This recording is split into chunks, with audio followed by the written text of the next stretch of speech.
estão protegidos, caso haja incêndio, há extintores, que tipo de extintor existe? Porque nem todos os extintores vão servir para todo tipo de incêndio. Se você tem um incêndio, portanto, vamos lá, de papel e ter um incêndio de fios ou de metais que, portanto, são corrosíveis, o tipo de extintores que vais utilizar são diferentes.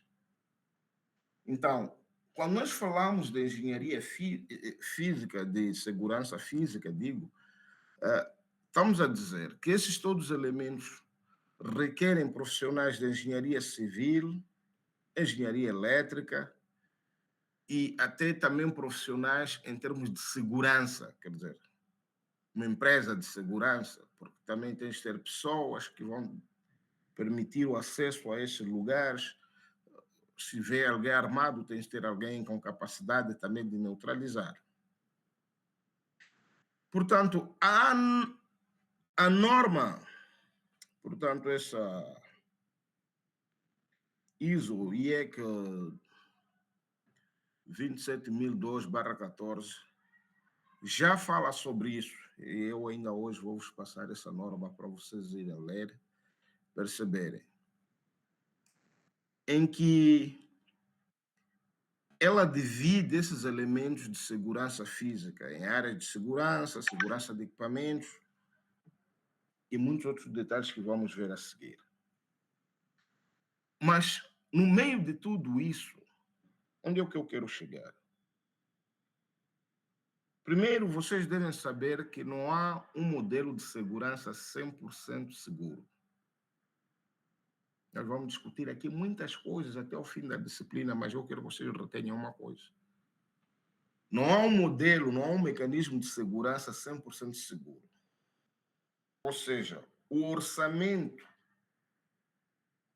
o investimento que deve ser feito para assegurar um determinado objeto não deve ser maior que o valor do objeto a ser assegurado.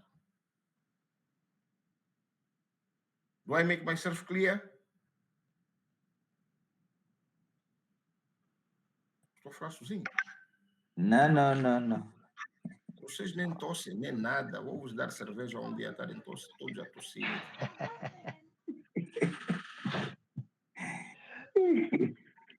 Vamos supor que tu compraste uma Lamborghini. É um carro, uau, toda a gente quer ter. É um carro que vai chamar, vai atrair ladrões. Mas quanto é que custou essa Lamborghini? $1 milhão, por exemplo. Ok. Tu tens uma mansão, naturalmente. A própria Lamborghini já tem o seu sistema anti-roubo por si só. E tudo isso está englobado neste valor de $1 milhão.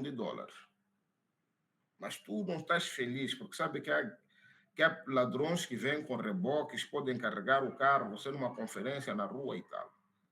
Então, tu faz um investimento para a sua garagem de 2 milhões, instalas um elevador lá no 5º andar e para o elevador de 2 milhões de dólares para assegurar uma Lamborghini de $1 milhão. Está errado esse investimento. Tu investiste mal. Então, o orçamento, os gastos que devem ser feitos para a segurança não podem ir mais do que 40% do que foi investido, do que se gastou para o objeto, do que foi que pretendemos dar essa segurança física ou lógica, tanto faz, no seu todo. Questão de segurança física e lógica não pode ir acima disso. Pode haver excessos, já quem pode chegar a 45%, chegando mesmo a ter 50%. Mas já isto é um valor astronômico.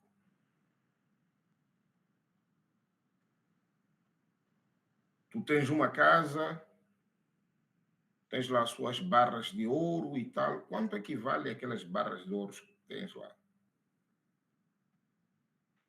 3 milhões de dólares. E tu fazes um investimento de 5 milhões de dólares para assegurar 3 milhões de dólares.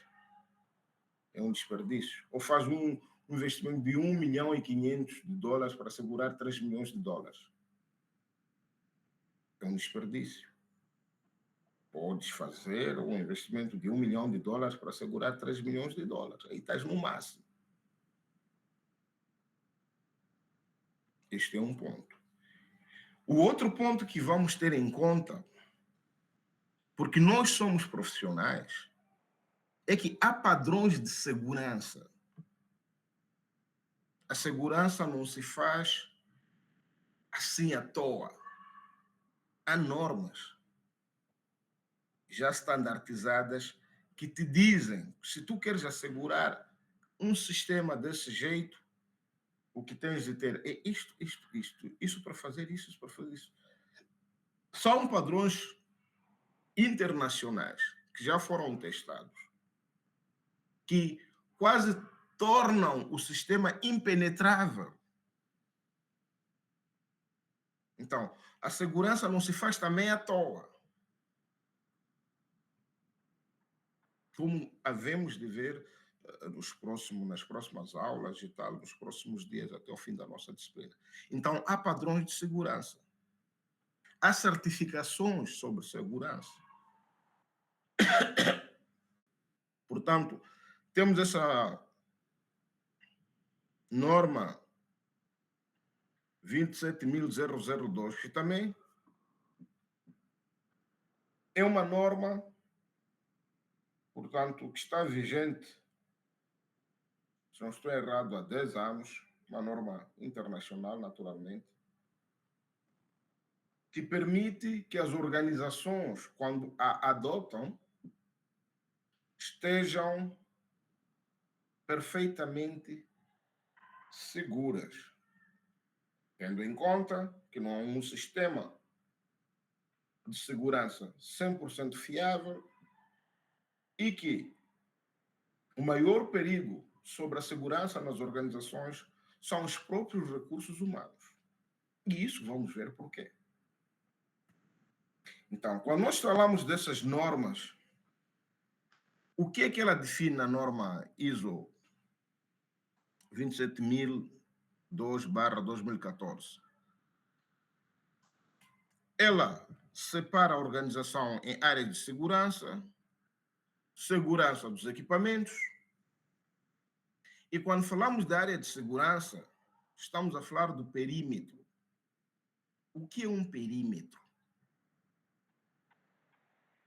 É delimitação. Se a gente diz este espaço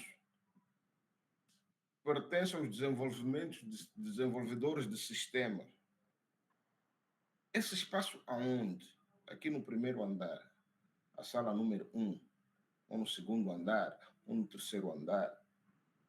Ou antes de irmos nesses detalhes, o próprio edifício onde estão instalados os equipamentos, onde a organização funciona, onde é que está localizado? Quais são os limites? Como é que se acede a esse edifício? Então, quando falamos dessa questão de perímetro da segurança, o objetivo é prevenir o acesso físico não autorizado, danos, interferência com instalações e informações da organização. Vocês podem verificar que há edifícios que têm 2 muros. Quer dizer, estão a delinear o perímetro. Aquele é para impedir que as pessoas de fora, portanto, entrem na organização, ok? Ou se um carro acidentalmente desviar-se da estrada, vai bater aquele muro. Tudo bem. Involuntariamente acontece isso. Há pessoas que querem se manifestar, portanto, aquele vai ser o primeiro muro em que nós estamos a proteger a organização. Mas também as pessoas normais entram nessa organização. Essa organização nós tratamos negócios. As pessoas querem ter acesso à nossa organização. Então, eles passam pelo primeiro perímetro, onde são prontamente identificados, por aí em diante. Tens o segundo perímetro, que é ali onde, portanto, vão realmente te autorizar a entrar dentro daquela organização, a interagir com as pessoas que estão dentro daquela organização. E mesmo lá dentro, encontras, portanto, outros mecanismos de segurança física que permitem que, mesmo que tenham sido autorizados no perímetro A, na área B, na área C, e você estando mesmo dentro da organização, você, se eles se esqueceram de alguma coisa, vai criar danos, mas que os danos não sejam muito impactantes. Vou vos dar exemplos práticos. Visite embaixadas internacionais. Vão à embaixada dos Estados Unidos, a embaixada da Finlândia, vão às outras embaixadas. Vocês, ao de ver que vocês vão atravessar várias camadas de segurança. E onde vos atendem, se vocês forem a ver, é um ambiente fechado, que tem provavelmente alguém que você não tem contato físico, mas tem ali um interfone, uma sala de vidro e tal, que pouca gente sabe que aquela sala, aqueles vidros dentro dos padrões de segurança deve ser a prova de bala, e que aquelas portas também são a prova de bala e corta-fogo, ok? Mas não está ali escrito, naturalmente. Mas em termos de segurança é isso que deve acontecer. De certa forma, se você escangalha ali uma granada, claro, vai queimar ali papéis e tal, qualquer coisa, vai criar algum incêndio, mas que não vai danificar, portanto, não vai criar um grande impacto em termos de estragos para a própria organização. Então, estamos a dizer que nestes perímetros, o que é que você vai encontrar? O muro de vedação, os portões, já é um mecanismo de segurança. E depois, tens câmeras de vigilância. Tens agentes de vigilância com detetores de metal e tal que vão te deixar passar. Ok? E quando tu chegas num determinado lugar, até logo ao passar ali, se tens pastas e tudo, mandam-te tirar, deixam em certos cacifos, ok? Prontamente identificado, e vais apenas com o teu papel, se for o caso. Ok? Chegas a um determinado lugar, tem alguém lá dentro que vai te dar acesso, portanto, a abrir a porta magnética, se for o caso, para a porta abrir-se e tu entrares. E mesmo lá, há organizações que definem tempo de espera para medirem o seu nível de stress. Há outras que dizem não. Se nós deixarmos ele entrar até aqui, é melhor atendermos de imediato ele ir embora. As outras dizem, não, nós vamos deixar sentado, já espera aí 1 minuto e vamos monitorar o stress dele, os movimentos dele, para ver se vale a pena lhe atender ou não. Ok? E mesmo lá pode estar acompanhado, há alguém presente naquela sala e tal, um funcionário que está ali contigo a conversar, e, claro, bem identificado que é o funcionário, como se estivesse a controlar a fila, mas também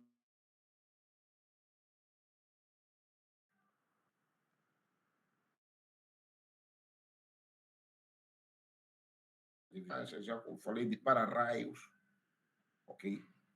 Já falei de paredes corta-fogo, já falei de muros altos ou baixos em função do que se pretende. Caso haja um incêndio de fora para dentro, o que é que as organizações fazem? Entre o primeiro perímetro e o outro, não vamos pôr relva nem nada, vamos fazer, portanto, um jardim morto, espalha-se ali brita, ou mesmo faz um pavimento, o jardim fica lá de fora, para que quando houver incêndio, o que é que pode acontecer, ok? Ok, vamos pôr um jardim, mas em cada canto e tal tem aquelas mangueiras anti-incêndio, né, para poder extinguir, debelar as chamas, por em diante. O próprio edifício, as paredes exteriores, que tipo de armação é levada? É só bloco, só levar e rebocar? Não. Em função do tipo de negócio, aqueles edifícios podem ser de betão armado, reforçado com aço, que nem mesmo um morteiro bem dado e tal, um míssil e tal, não consiga perfurar. Dependendo do negócio, do que está-se a tratar. Ok? Proteção contra ameaças externas e do meio ambiente, para raios. Se um lugar com ação sísmica deve-se salvaguardar desde o alicerce, que quando haver um sismo, um terremoto de grande magnitude, o edifício não vai ruir. Ok? Como é que o público tem acesso ao edifício? Se um funcionário está a sair para almoçar, ele deve passar pelo mesmo lugar onde os clientes passam.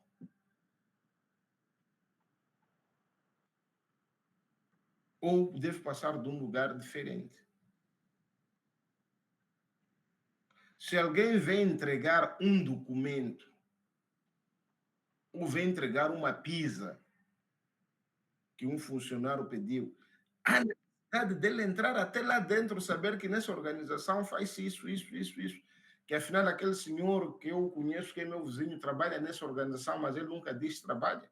Ou chega num lugar, diz, eu trago essa pizza para o senhor Jeje. E o segurança liga ali no interfone, senhor Jeje, encomendou uma pizza. Sim. Qual é o sabor da pizza que o senhor Jeje? Eu pedi camarão e tal, ok, é pizza de camarão. Está entregue, ok. Chegou. Então, todos esses elementos deve-se ter em conta para teres um ambiente seguro.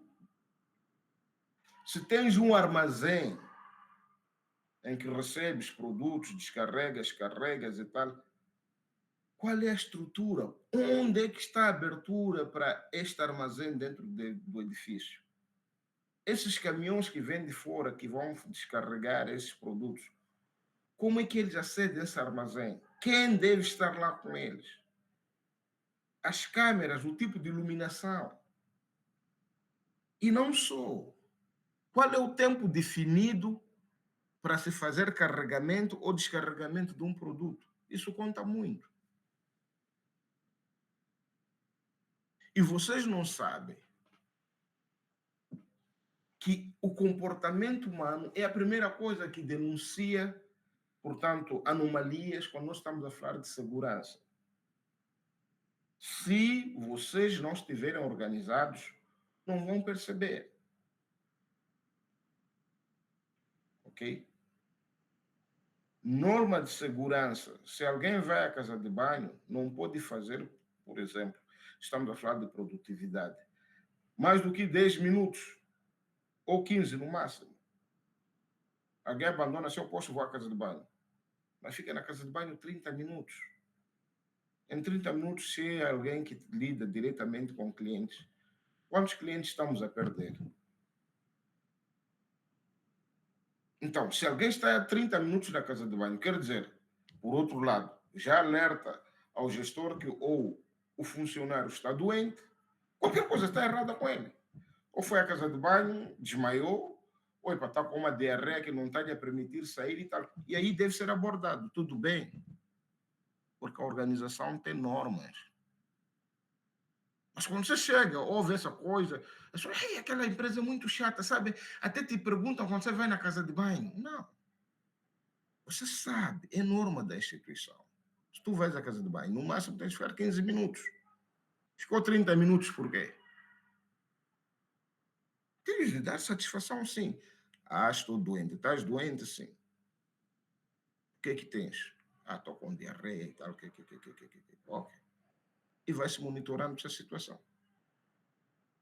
Porque pode ir à casa de banho para fazer ronha, sabotar a instituição, pode ir à casa de banho, comunicar-se com pessoas externas, pode ir à casa de banho porque realmente precisa, e pode ir à casa de banho para não fazer nada também. Pode-se definir também em que momentos numa organização as pessoas estão autorizadas para se comunicarem com os seus familiares. Não pode estar a trabalhar a mexer o telemóvel.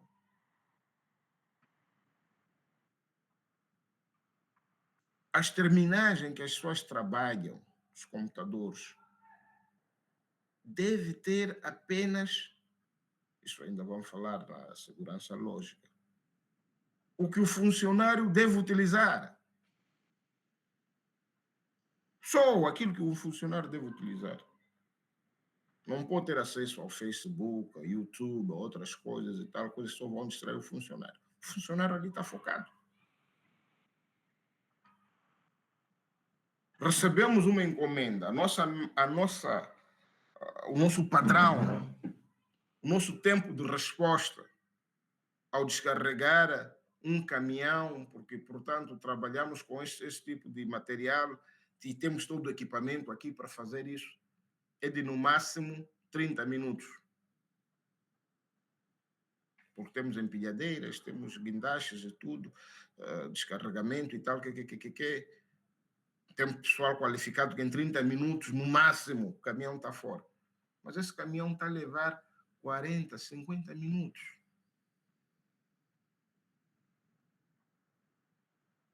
Por quê? Se tu tens recursos,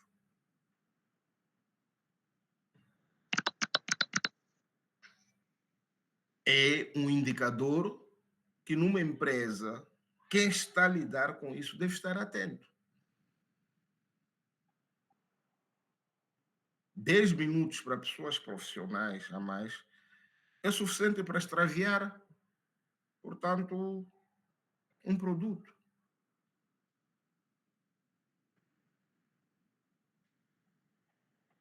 É suficiente para tirar, portanto, um produto para fora.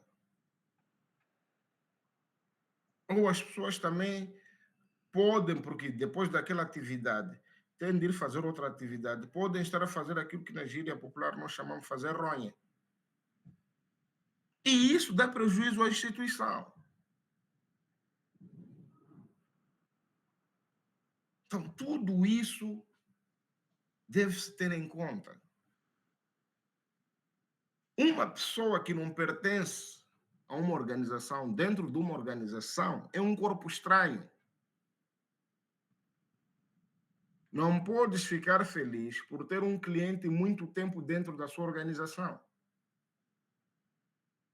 Por que ele está ali? Por que não resolve a situação dele ele ir embora, entrar uma outra pessoa? Estás a perder dinheiro. Estás a perder tempo, como a única pessoa.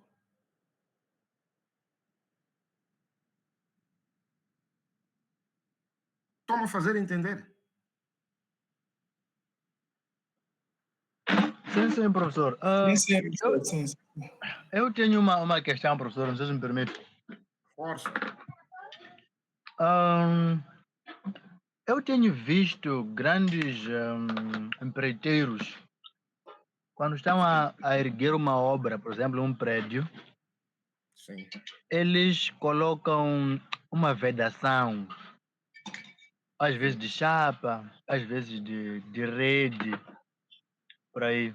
Agora, eu queria saber, aquela segurança, aliás, aquilo é por segurança ou o que estão a temer? Porque se for a questão de se dizer que é uma segurança física, não é? Do tipo, quando acontecer alguma coisa, tipo acidente, por aí, será que aquela chapa estará com uma segurança de permitir que o acidente não chegue até o edifício? Ou para que serve aquela rede ao redor daquela obra? Enquanto é uma obra que às vezes até sempre ultrapassa a altura da própria vedação. mas sempre se faz uma vedação. Queria saber se é para quê aquela vedação. Ok, tem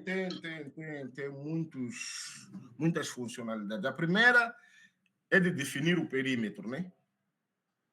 Primeiro, aquelas vedações, elas deviam ter cores refletoras.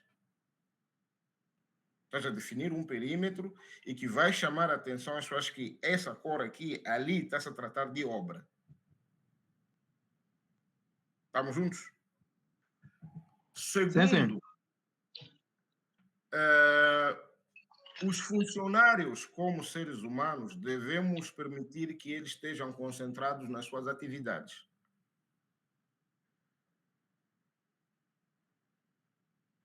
Por exemplo, obra. Obra, as pessoas tiram camisa. Não tiram camisa para estar à vontade.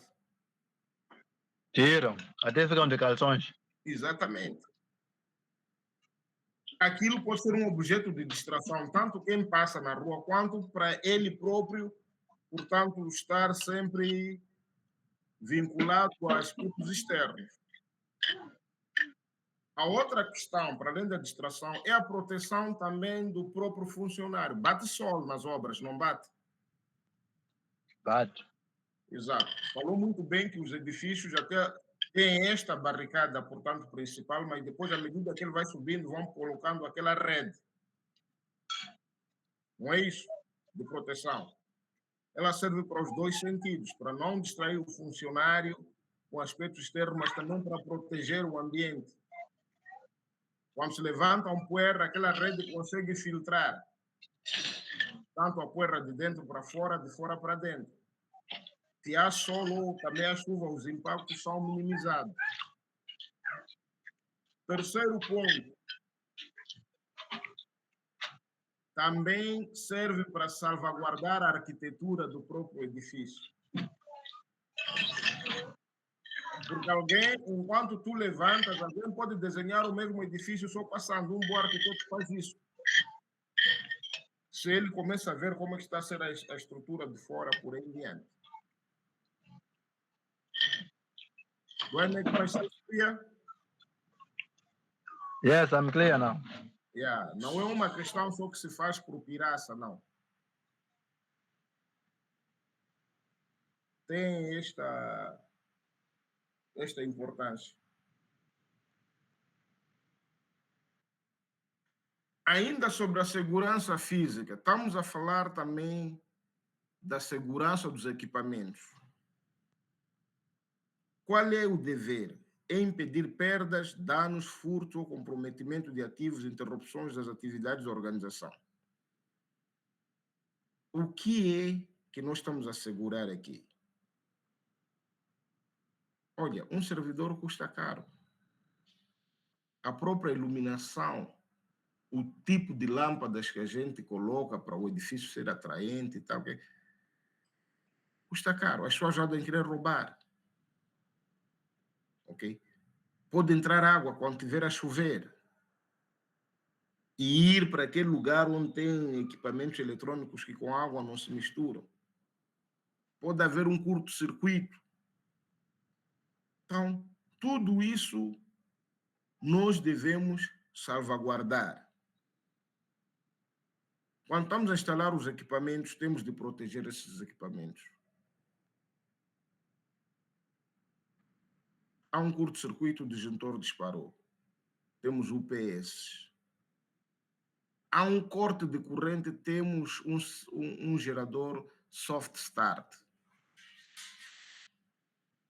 Ele, de forma automática, está lá a funcionar.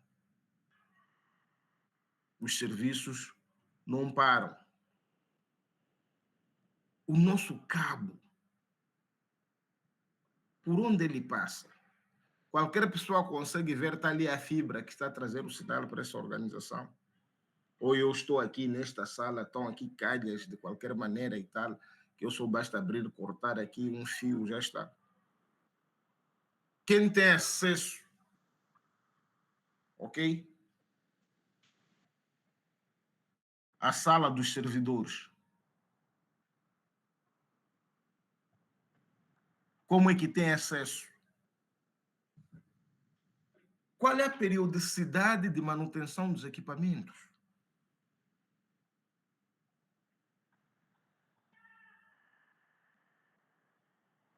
Quer dizer, existe manutenção corretiva, que é para corrigir algo que deu errado, né? Vamos substituir. Existe manutenção preventiva, que é para prevenir. Isso ainda funciona, mas faltam apenas um mês para isso começar a dar falha. Então, vamos mudar, vamos colocar outro que vai ficar 2 anos. E existe aquela manutenção de rotina, que as coisas devem estar a funcionar como se tivessem chegado hoje. Isso aqui não deve ter poeira, não deve ter poeira. Todos os dias deve-se limpar esse espaço para não ter poeira.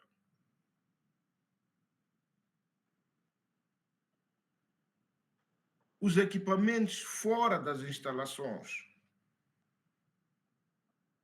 que é um erro muito grave.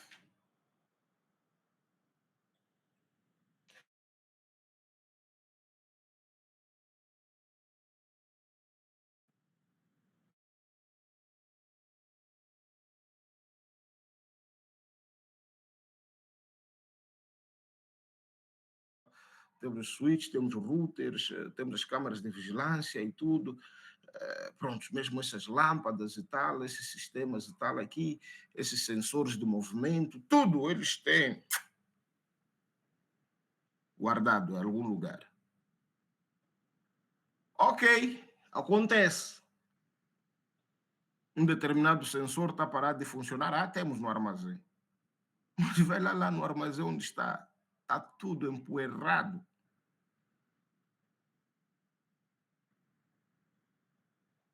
Há uma janela que, pronto, o vidro partiu-se, não houve manutenção, choveu durante esse todo o tempo. E como ninguém tinha necessidade de tirar esses equipamentos lá, os equipamentos estão lá, todas as caixas, portanto, apanharam molha, secaram, apanharam molha, secaram, está tudo lá à maneira. Valeu de alguma coisa fazer esse investimento ou seguir esse padrão de segurança? Valeu? Não. A resposta é não. Voltaste a estaca zero. Quer dizer que a segurança não se resume apenas em dizer aconteceu, substituir, mas como é que você também assegura aquilo que deve ser substituído?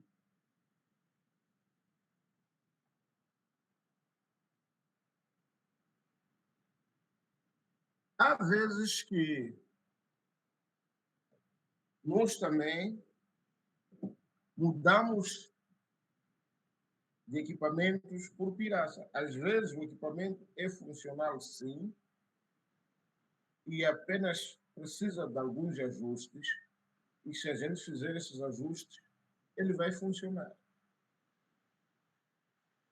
Eu vou vos perguntar uma coisa. O sistema Windows XP, se nós instalarmos nessas nossas máquinas, ele não vai correr.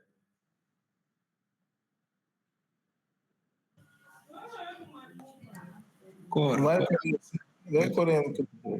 Vai correr ou não vai correr? Vai correr. Vai correr. Ainda que seja com menos eficiência, vai correr. Não, vai correr com mais eficiência. Porque essas máquinas atuais são mais robustas do que aquelas, quer dizer, têm mais recursos do que aquelas. Ele vai correr muito bem. O problema é as funcionalidades que tu queres utilizar, ele já não tem. Não sei se está a perceber o que eu estou a dizer. Sim, professor, mas tem outros pontos que nós temos que tomar em consideração. O Windows XP, por acaso, foi feito numa altura em que foi antes do surgimento de processadores potentes, esses multicore. Portanto, a sua programação foi baseada em processadores singulares. E isso faz com que, quando está diante de um processador como este, em algumas funções, ele, na verdade, acaba usando apenas um núcleo e não tantos núcleos como devia ser. É o que eu estou a tentar te explicar. tu tens muito recurso para uma coisa que não precisa de muitos recursos, não é isso? É isso. Tu estás a colocar, estás a reservar 20 quartos para uma pessoa que só precisa usar um quarto. Não é isso? Professor. Exato. Contudo, mesmo ela usar esse um quarto, não vai te responder à demanda daquilo que tu já estás habituado. Explico melhor. Os sistemas tornam-se obsoletos não porque eles não funcionam, mas porque eles deixam de atender às novas necessidades de uma organização. É só por causa disso. Tu hoje podes ter um telefone 5110, sim, vais falar, aqueles.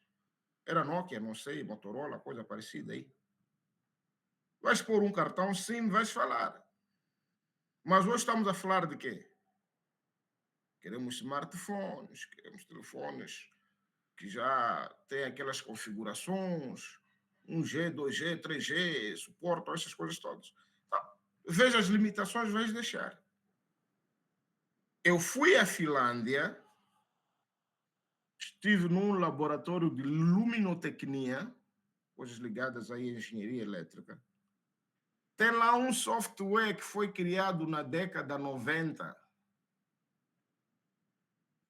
Aquele software apenas ele seleciona as cores, ok? Para simular, se tu queres fazer um bar, uma discoteca, que tipo de luzes, né?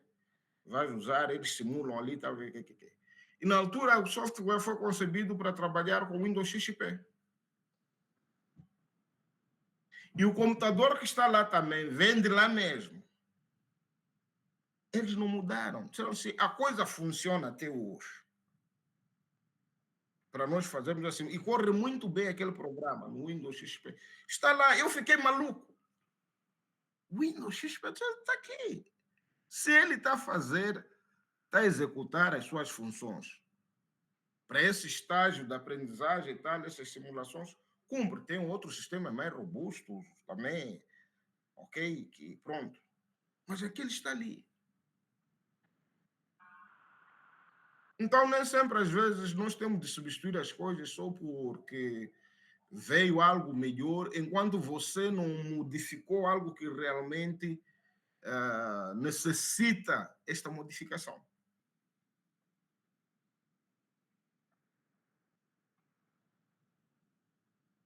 Faça a segurança não pela moda, mas pela necessidade ou pelos perigos.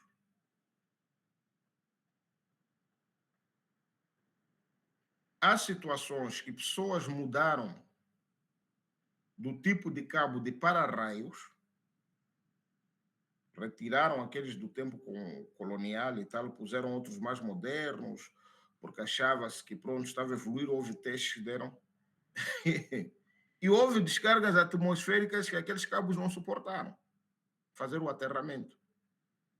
Os ditos mais recentes.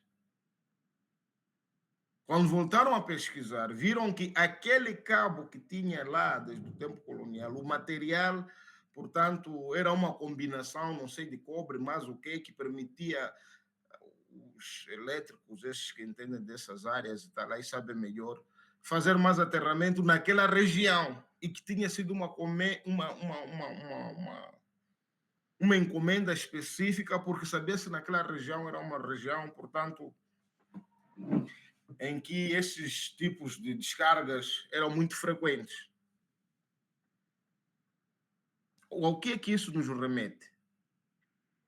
Remete-nos à memória descritiva da segurança da própria organização.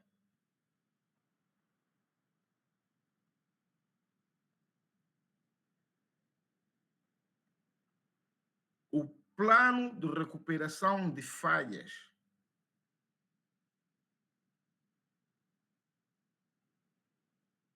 deve estar escrito, não pode ser uma coisa que você vai adivinhar.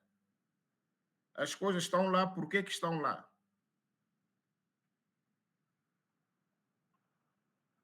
Ok? Então, reutilização e alienação segura dos equipamentos. Nem tudo que a gente tira numa organização é para deitar fora.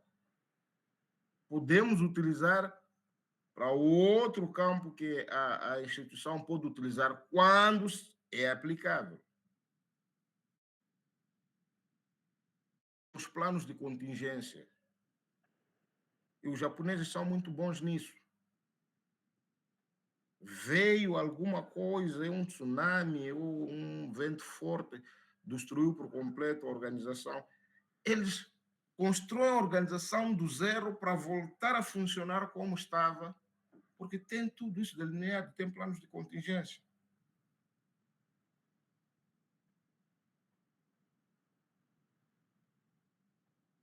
Remoção da propriedade.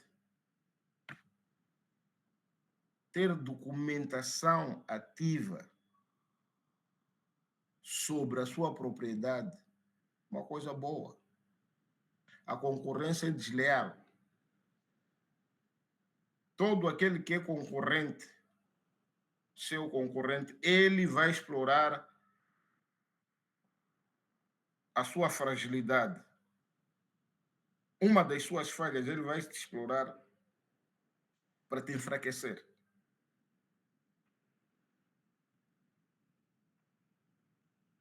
Há vezes que as pessoas não percebem porque que daqui para aqui estão a ter expansão. Porque a concorrência quer saber, mas até que ponto aquele é legal?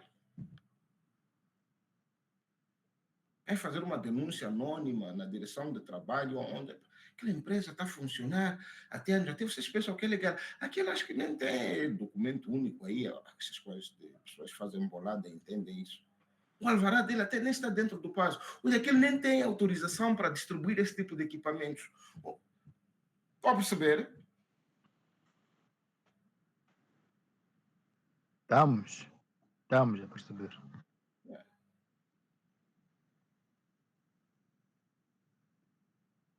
Tudo isso vocês devem ter em conta.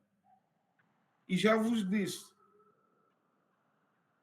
não se põe só por pôr, não gasta muito. Também deve ter isso. Também deve ter isso. A porta deve ter isso. O custo de segurança alto, mas aqui mesmo, o que é que estamos a trabalhar? Aqui nós só montamos bicicletas. Estamos a gastar tudo isso por um lugar onde se montam bicicletas. O que eu estou a tentar vos passar é ter em conta esses todos os elementos. E depois vocês olham o core business da organização. Estamos ainda no âmbito da segurança física.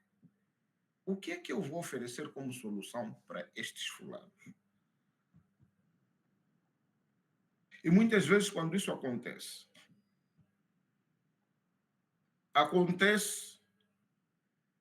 enquanto o projeto já foi feito. Ou seja, o edifício já existe. O ideal, atualmente, é, principalmente na fase de concepção do projeto, chamar-se o engenheiro informático ligado à segurança para projetar os pontos críticos. Se os tubos serão embutidos ou estarão em rails por fora, onde é que vão passar, onde será a sala-cofre, como vamos ver daqui a pouco. Coisas do gênero. Mas as coisas não acontecem assim. As pessoas constroem suas casas e depois é que dizem, pronto, preciso de segurança para o meu negócio. Aí você tem de entrar e aplicar, portanto, esses conhecimentos.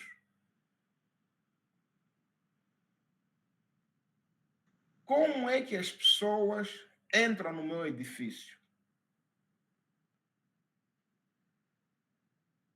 É uma primeira coisa. Quer dizer, você já descobriu que O meu pessoal é seguro, naturalmente. Tem de dar a credibilidade de quem trabalha contigo, as pessoas devem estar à vontade. Mas já se disse, nunca se pode confiar 100%. Nós já ultrapassamos isso. Mas quem vem de fora para dentro da minha organização? Como é que ele vai entrar? Se vier uma chuva forte, o que vai acontecer à minha organização? Como é que eu estou posicionado? Eu estou numa baixa, estou numa zona alta? Se vier um vento forte, que tipo de janelas, vidros eu tenho lá? Se vier alguém que consegue escalar as paredes, como é que a pessoa há de ter acesso dentro do meu edifício? Logo, uma organização não deve ter muitas entradas e muitas saídas. E essas entradas e saídas devem estar devidamente identificadas.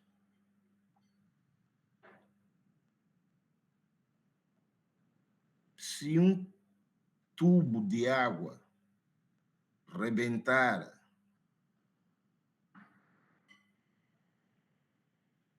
numa hora em que ninguém está lá, houve alguma avaria, deve haver mecanismos, primeiro de alerta, para saber que algo está a acontecer. E mesmo aquela água, a estrutura do solo deve permitir o escoamento dessa água sem que alguém esteja lá.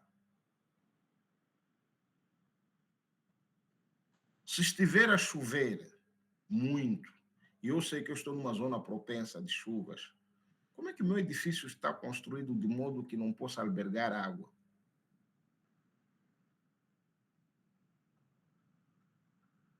E mesmo assim, cheias acontecem. Como é que eu vou minimizar o impacto das minhas perdas?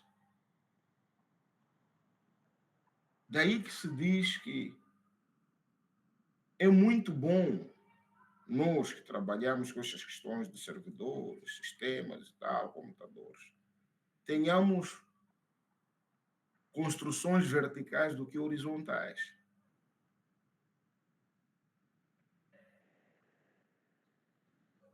Por quê? Porque o que se aconselha, vamos supor, se tu tens um edifício de 3 andares, o que se aconselha é que no resto do chão seja tratado, portanto, aquela situação de entrada, saída, armazéns, por aí em diante, papeladas, secretaria-geral, a segurança toda montada para ninguém entrar e tal, por aí, todo. No primeiro andar, é um andar de sala de reuniões, em que também pode estar lá o departamento, alguns gabinetes e tal, né, daqueles chefinhos e tal, está ali, está ali, está ali, está ali. Mas o segundo andar tem que ser um andar restrito,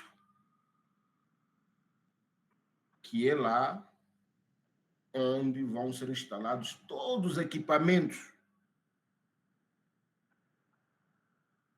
E somente pessoal autorizado para trabalhar naquele andar é que deve estar naquele andar. E como é que tu restringes isso? Podes restringir isso através... mas deixa-me terminar o raciocínio.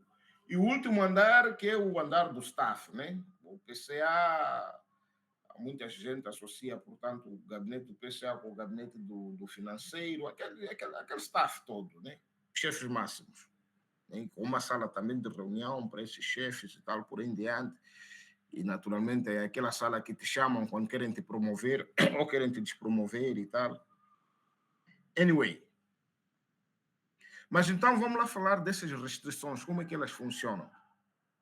Como é que nós, dentro de uma organização, depois de fazermos essas coisas todas, definimos onde vão estar os equipamentos, lugar de restrições, como é que a gente funciona? Tem várias formas. Em termos de acessibilidade, se tu tens o elevador,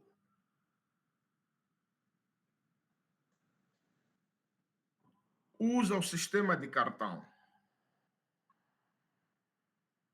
para subir e descer. Querendo, pode usar o print finger, eu já disse. Não gaste mais do que necessário.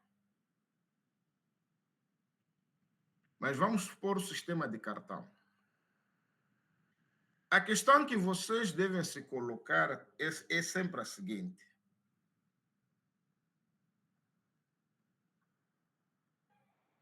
Alguém que o dever dele é receber, sei lá, cafés e tal, ou dar entrada papelada, tem necessidade de subir até a sala das máquinas, até o server room. Por quê? Isso vai definir a política de segurança. Se chegou uma coisa para si, alguém vai te entregar ou você deixa para receber. O ideal é que o dono deixa para receber e confirmar e levar. E ele, ao receber, vai assinar ali e leva o que é dele. Então, logo, o cartão de acesso ao elevador vai ter privilégios já lá embutidos. Se esse é um engenheiro desenvolvedor de sistema, ele pode ter acesso à sala dele, a sala lá do chefe, porque também pode fazer manutenção, né? Aquele andar do chefe, não a sala, aquele andar, né? As salas também e tal, e pode ir para baixo. Mas esse que está aqui embaixo, tem necessidade de subir para cima? Não. As casas de banhos, tudo está aqui.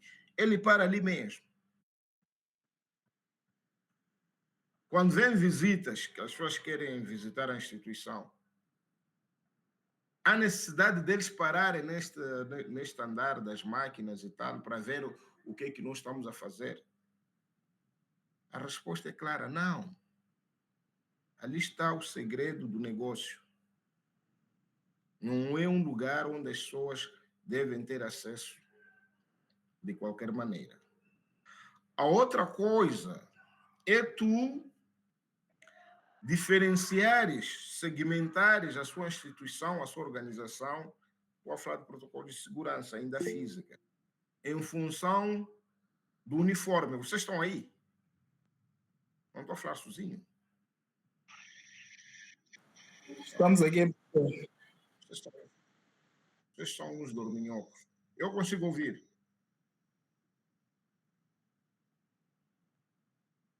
Sim. Sim.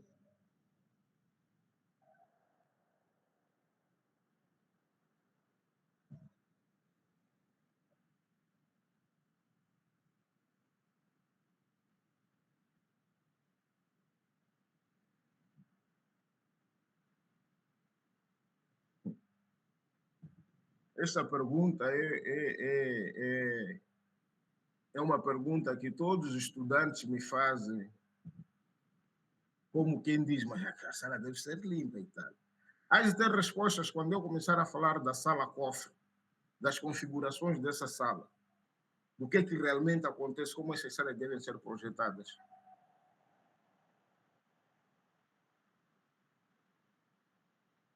Podes ter paciência até lá? Exato. Ok. Então, outra forma de segmentar esta questão de segurança é estratificares os funcionários em função do uniforme que eles usam. E tu já sabes calça azul é para todos, por exemplo, mas a camisa branca é para o pessoal do staff no primeiro andar. Posso botar aqui como um exemplo.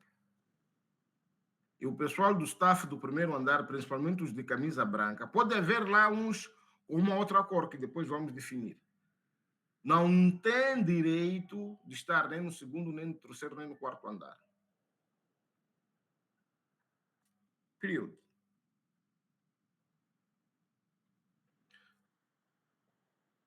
O pessoal do segundo andar, camisa branca, aliás, calça azul, camisa azul, por exemplo, azul. Estes podem andar no primeiro e segundo andar deles, mas não podem subir nem no terceiro nem no quarto, a não ser que seja, pronto, uma ordem expressa e tal, ou quando vão devem ser autorizados por indiano, mas a regra é essa. O do terceiro andar, laranja, azul. Estes podem estar no primeiro, segundo, terceiro e até no quarto quando solicitados. O do último andar são dos chefes, sei lá, defines uma outra cor, verde, por aí em diante. Visita. Quando visita vem, vamos dar um crachá ou vamos dar um chapéu, mas que vocês já sabem que quem usa esse chapéu aqui é porque é visita. E quando visita vem, sou nós que nessa organização fazemos visita guiada para lugar XYZ. Lugar H, K, L é proibido. Vocês podem pensar que isso é paranoia. Mas a questão de segurança de uma organização é uma questão que envolve todos os funcionários. Todos os funcionários devem estar atentos. E eu tenho de perguntar ao meu colega, não é errado, o que é que você está a fazer aqui? Ele é de camisa branca, eu sou de laranja. Está no meu andar a fazer o quê? O que é que você veio fazer? Já que não temos elevador, vamos pelas escadas, né? Se for o caso da organização. O de elevador, ele com o cartão dele não há de subir, o privilégio vai lhe ser negado.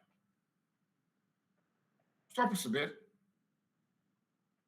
Então, são essas coisas que facilmente ajudam-nos. E se tens alguém que não tem nenhum desses elementos, é um intruso.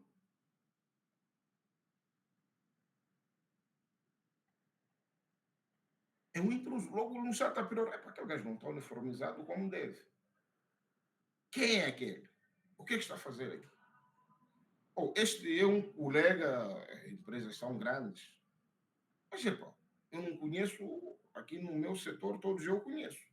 Quem é este? Também do dizer que está uniformizado, ele não tem autorização para estar aqui.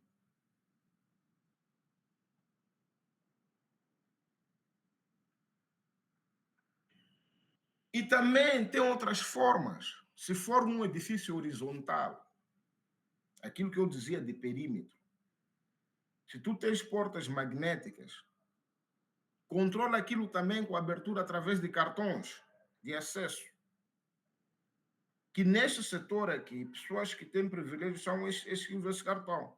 Se você quer passar dessa face do escritório ou deste perímetro, vai ter de passar por uma delimitação, vai ter de passar seu cartão. Se teu cartão não deve ter autorização para você passar para outro lugar, porque aquele lugar está reservado para esse escalão, assim sucessivamente. E vocês veem isso tudo nos filmes, não conseguem perceber por quê. Que alguém, quando quer entrar num lugar, um funcionário de uma organização, vai roubar cartão de outro colega para ele abrir um lugar onde ele quer espreitar ou quer ver o que está acontecendo. Mentira ou verdade?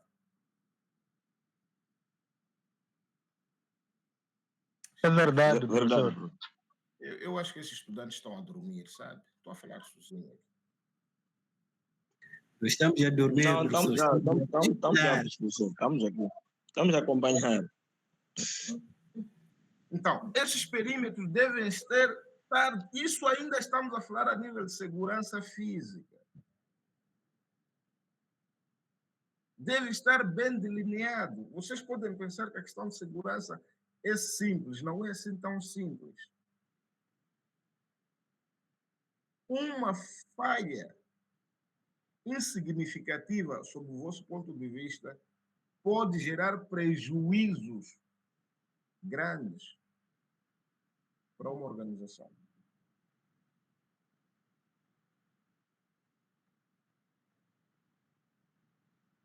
Evitar ter janelas muito amplas, a não ser que quer estar numa sala panorâmica, que é sala de lazer, mas mesmo assim,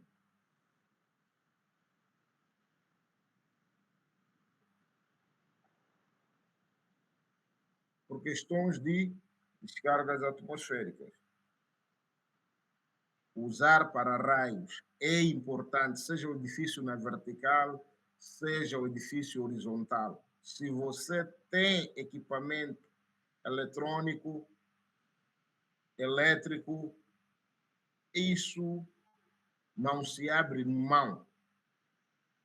Usar para-raio.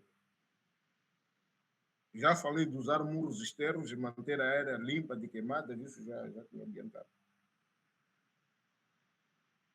Alguém está aí com o microfone aberto?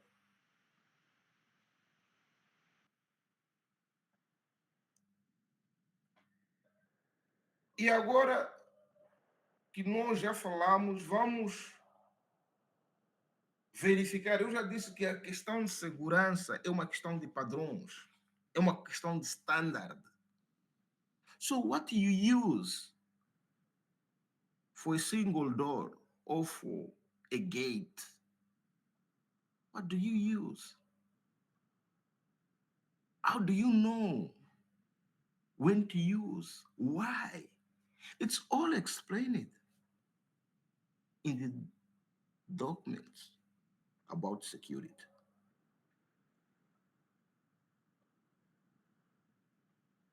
Tens de pensar onde vais colocar as travas de segurança, os alarmes, as grades, onde vai estar o segurança, aquele humano, pessoa, onde vão estar posicionadas as câmeras de vigilância, em que lugar é importante que tenha senha ou cartão de acesso, e como é que você controla os funcionários que saem, entram.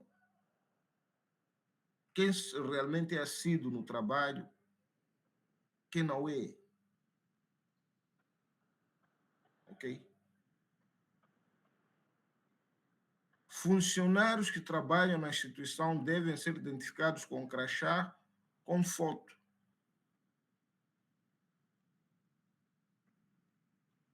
Hoje em dia, as pessoas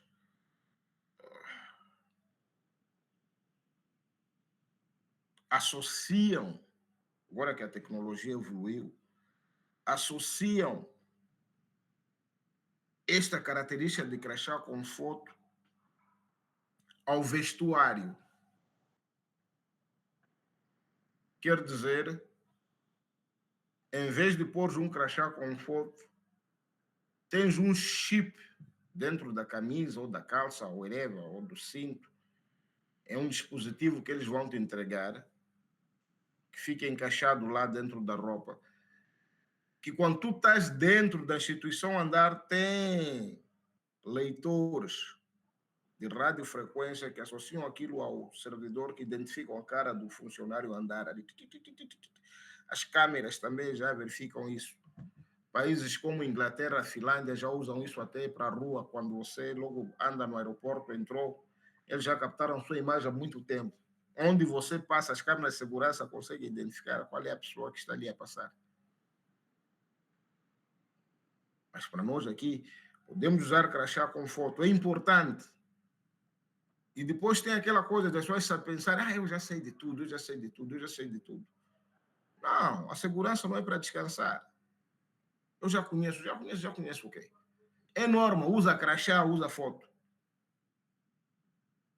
Colega, você não me conhece, eu esqueci meu crachá, volta para casa para usar crachá.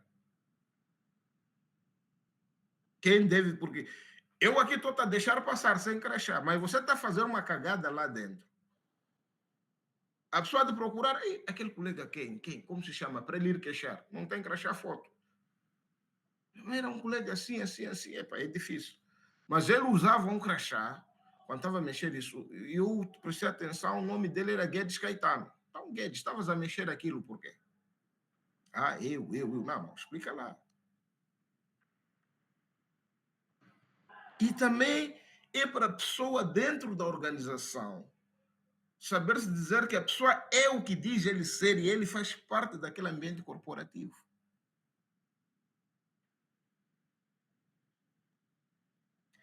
Visitantes devem usar crachás diferenciados por setor visitado.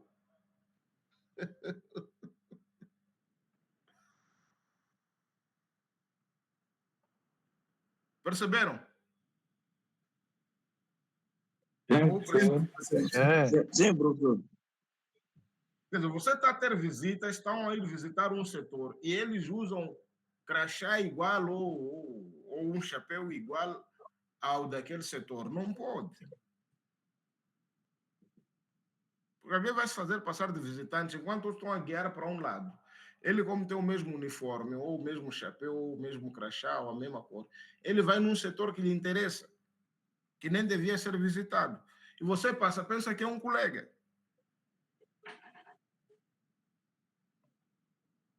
Enquanto não é. Regra de ouro: todos os funcionários devem ser responsáveis pela fiscalização. Senhores, se vocês têm vossas empresas, as vossas casas, ponham todos eles como vigilantes. Eu sou alguém que, infelizmente, pouco tempo paro na minha casa, mas meus filhos, as minhas sobrinhas que cuidam dos meus filhos, a minha própria esposa, eu já lhes treinei nesse sentido. Eu, às vezes, tenho obras em casa e tal, tenho chaves do armazém e tal. Pode ir meu filho ali abrir o armazém. Ele já sabe o que o pai disse, controlar sempre quantas latas de tinta ele tirou, cimento tirou, ele anota. Eu chego, papai, aquele senhor hoje tirou tantas latas de tinta, vejo a área que ele fez, vejo que não condiz. Ou tirou tantos sacos de cimento, fizeste o que com ele cimento? Mas mais do que isso, quando a gente recebe visitas, muito cuidado com as pessoas que vocês levam para dentro da vossa casa. Nem toda a gente vos quer bem. Não é para estar a seguir visita onde vai até na casa de banho que vai fazer, nada. De forma muito subtil, parar as pessoas como estão dentro de casa, se estão confortáveis ou não, como se comportam. O próprio guarda da vossa casa. Todos devem estar atentos às suas ações, com quem ele conversa. Que horas ele chega, o que ele faz. Tudo isso faz parte. Então, todos devem fiscalizar. Essa empresa é nossa e todos nós fazemos parte dela. Fazemos parte dela. Se aqui acontecer algo, todos nós vamos chupar.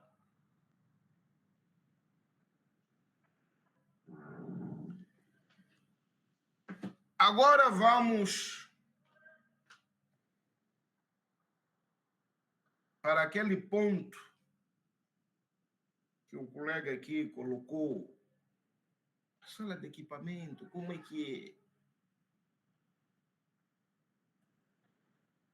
Segurança física, sala de equipamentos.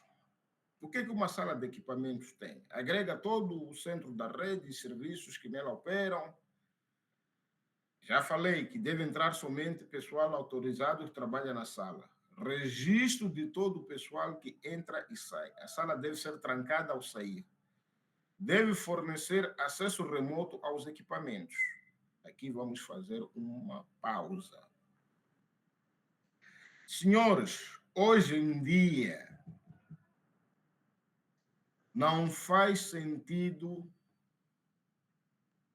teres uma presença física não justificável dentro de um server room, por exemplo, dentro de um data center. Tudo agora faz-se remotamente. Você tem uma terminal que tem acesso aos equipamentos em que você trabalha. Só para terem uma noção, quem já trabalha com servidores, serviços de rede sabe disso. Hoje você não desliga um servidor por pirraça. Ele vai te perguntar, estás-me a desligar por quê? Quero fazer manutenção. A manutenção está programada para data X. Há uma emergência. Que tipo de emergência? Ponha o código de emergência. Quero ter certeza se a pessoa que está ali a fazer já... Então, não faz sentido as pessoas estarem assim. Eu vejo muita inocência. Eu vou te mostrar meu data center. Vê lá a minha cablagem, como é bonito. Outros até fazem foto. Big mistake. Erro grave. Nesses lugares, devido aos cuidados que deve-se ter, ar-condicionado, uma sala altamente climatizada, fechada, a probabilidade da sala estar empoeirada é reduzida. Essas salas, mesmo que não usem a tecnologia, a sala cofre original, mas elas devem ser uma sala fechada e climatizada. Claro, em algum momento vai se fazer limpeza. The point is, who?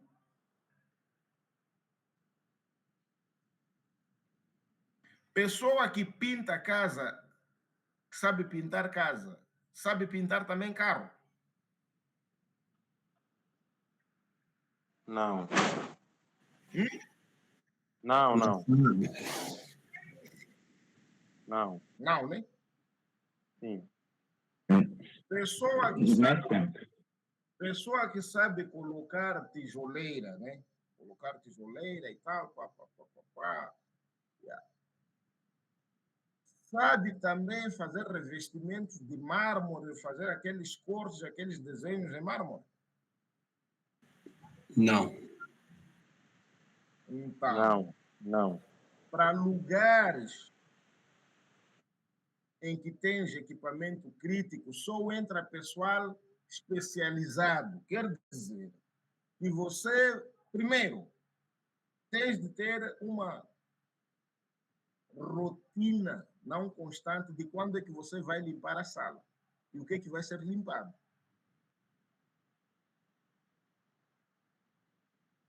Porque um lugar climatizado, tem acesso a poeira e tal, eu te garanto que você só vai passar pano querendo ali 1 ou 2 vezes por ano. Eu já vi lugares assim. Está sempre limpo. Tu não entras.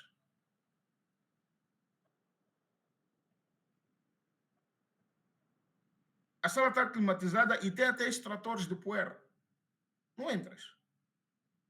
Se vai alguém limpar, você vai ter de contratar um IT básico, mas o dever dele é ir lá limpar. Vai limpar com o quê? Senão ele chega lá e lança água ali no switch. A ideia não é essa. Então, pessoal com formação técnica para saber lidar com aquele equipamento. E um lugar fica sujo, porque a porta abre e fecha, as pessoas frequentam e tal, trazem poeira por aí em diante. As salas de hoje em dia, tu tens um lugar onde as pessoas estão a trabalhar, os servidores estão em outro lugar. Podes ter acesso visual através de um vidro transparente, ou está tudo fechado, que até alguém entra ali, não percebe que por detrás dessa parede é o lugar onde estão os servidores. Mas tu tens um painel de controle que está a ver tudo o que está acontecendo lá na sala. Quer dizer, está a ver tudo ali, está a piscar, está aceso e está ali tudo. E a porta de entrada para esta sala não é uma porta qualquer.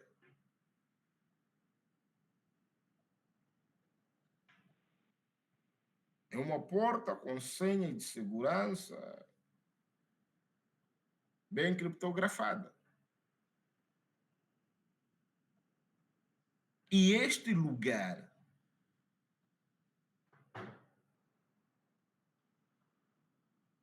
mesmo as pessoas quando estão a trabalhar lá, há lugares que as pessoas quando estão lá, elas devem se trancar. Quer dizer, onde eu trabalho, eu entro, eu me tranco.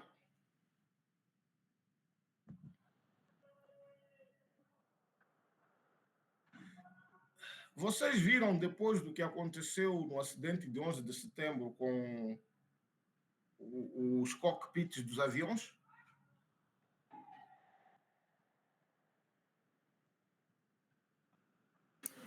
Sim, professor, eu vimos, sim. O que é que aconteceu? Aconteceu que os cockpits ficam trancados, portanto, só abrem com autorização dos pilotos, comandantes, né? Exatamente. E é a prova de bala. Todos os aviões. Subam esses Boeings, tudo. Aquela porta ali para o cockpit é a prova de bala.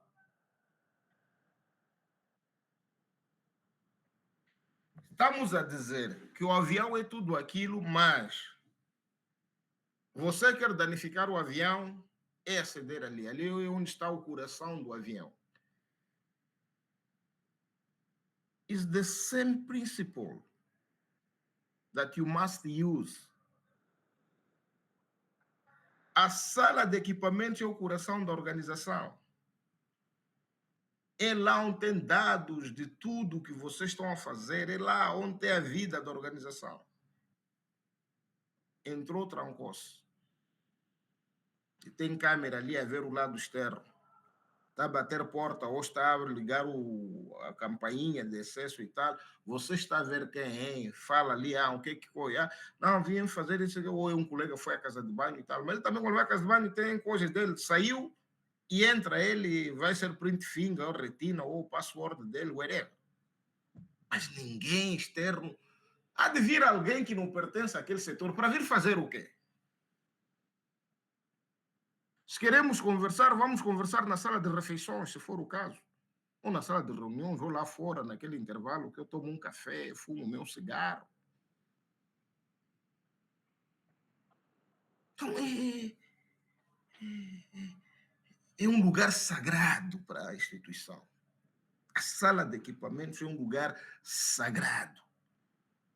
Entrar ali sem nada fazer é um sacrilégio. Ali está a alma da organização. Ali estão os lucros da organização. And please, if you are my student, just think again what I've been doing in your organization. Please think that.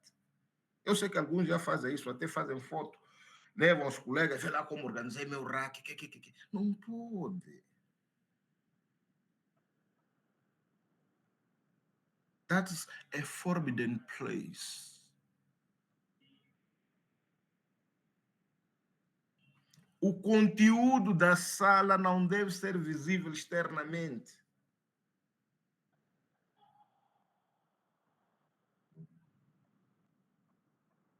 Não pode. Além do acesso indevido, a sala deve ser protegida contra vandalismo, fogo, interferências eletromagnéticas, revestimento em paredes de alumínio que cortam, portanto, ondas de rádio, cortam as comunicações, sistemas anti-incêndio com detetores de fumaça, gases corrosivos, poeira, falei-vos aqui, extratores de poeira. Não pode. E o que é que acontece? Qual é a solução? O que se faz atualmente, quero fazer isto aqui para vos mostrar. Isto é uma sala cofre. em que consiste uma sala-cofre? É uma sala blindada. Daqui só saem cabos para as terminais onde as pessoas trabalham. Aqui é a porta. Tudo aqui já está preparado. Caso haja um incêndio ou qualquer coisa e tal, o que é que vai ser desligado automaticamente e tal. O sistema de refrigeração, essas calhas aqui, estas aberturas, passa de baixo, toda a cablagem passa daqui de baixo. Mas vocês reparem que ela tem o solo, né, do edifício, tem uma camada primária em que vai se fazer toda a instalação, a cablagem e tudo sob o sistema de refrigeração. E aqui temos, portanto, os gabinetes, os racks, onde a gente vai enquadrar tudo. E aqui tens um sistema, portanto, anti-incêndio ou de refrigeração para gases corrosivos ou não e tal. Tens um tipo de iluminação também própria, tem câmeras e tal. E para tu teres acesso aqui, tens uma série de painéis de controle de visualização. Então, isso se encaixa lá, põe-se os equipamentos, é mesmo um cofre. Estou a perceber? Tudo isto aqui é valioso. Tudo isto é valioso. Tudo que está aqui é valioso. Aqui não se entrar para... Você vai entrar e uma vez instalado isso, vai fazer o quê? Se aqui nem rato entra, nem barata, nem o quê, verdadeiro roer, o que você está a fazer aí? Você fica aqui do lado de fora, monitorando, fazendo, correndo os serviços, estão aqui, por aí em diante. Ou vai substituir uma máquina, um switch, quando haver uma falha e tal, quando se justificar. Mas não é um lugar para você entrar. Só a temperatura desses lugares aqui, por causa do grande volume de dados, do processamento, os aquecimentos dos equipamentos que aqui acontece, a temperatura ideal para estar nesta sala não é para um ser humano também frequentar frequentemente. São temperaturas bem baixas. Do I make myself clear? Está claro, professor. Isto é o ideal. Mas nós sabemos que ter uma infraestrutura dessa, seguindo também os princípios de segurança, tu não vais adquirir isso aí para estar a correr suas coisinhas aí de renta-carne, para gerir suas frotas. Não. Mas o princípio é esse. Seja um lugar que tenha teu servidorzito, não pode ser um lugar que as pessoas devem frequentar assim de qualquer maneira. É um lugar restrito.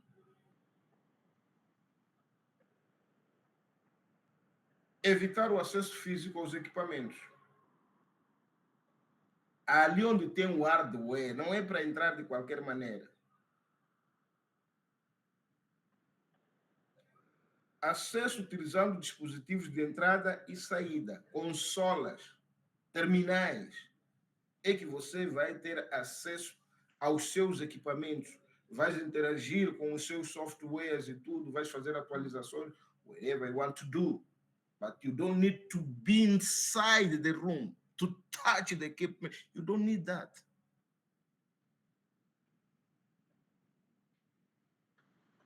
Proteger o setup da BIOS. Ninguém deve ter acesso aos núcleos centrais dos sistemas sem que tenha uma password que diz que realmente este é o administrador, este super user que está a mexer isso, está autorizado para fazer isso. O setup liga e desliga no gabinete. Tudo é feito remotamente. Tu não...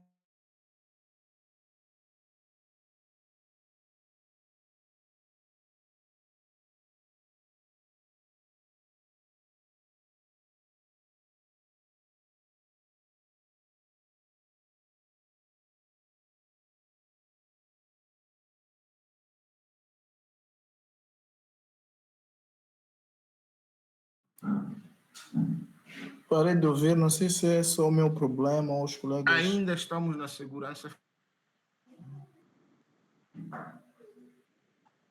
Eu também tive o mesmo caso, mas parece Eu também tive o mesmo caso.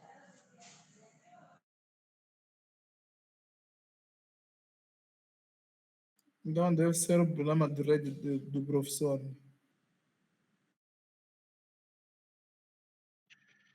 É, Os meus estudantes estão aí. estamos atentos. Sempre só estamos aqui. O professor é que tinha sumido.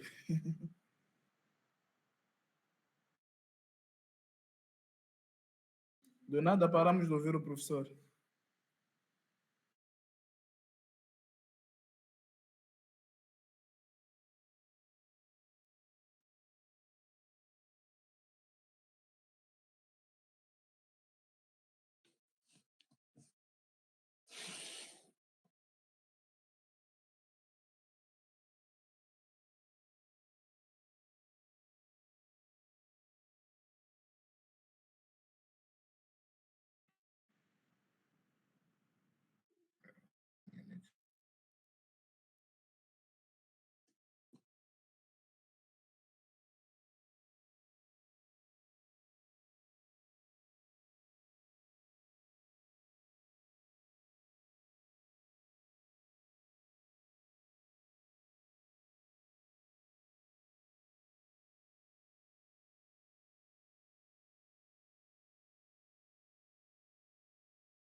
Alguém aí para tossir?